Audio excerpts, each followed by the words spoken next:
3-ші аят. Лам стау қате.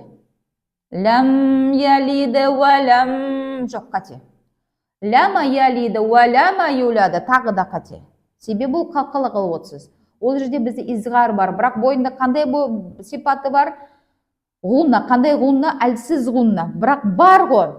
Лам ялиді ана сүкунста жана изғар шығарам деп, оны мүлден бүлдіртпейм деген нәрсе жоқ. Лам ялиді ва лам юлады жоқ.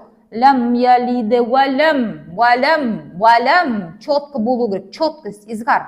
Лам ялиді ва лам юлады. Қандай одан кейін бізде мәд тобиғи келіп тұр. Юлады. Неше созамыз? 2-ге созамыз. 2 алиф мөлшерінде созамыз. Яғни мәд табиғи бізде үкімі қандай? Ваджиб. Лам ялиді ва лам юлады. Енді дәл әріп тағда немен келіп тұр? Бізде қалқала болып келіп тұр. Яғни қалқала қобра үлкен. Яғни қараңыз, дәл әріп егер біз юлад десек, ол қате болады. Көпшілік Құран жаңа оқып бастаған адамдар қалай оқиды? Лам ялид ва лам юлад. Құран оқыш адам. Лам ялиді ва лам юлады. Не істейміз? Соғамыз. Егер біз соқпасақ, онда біз дәл әріптің ақысын бере алмаймыз.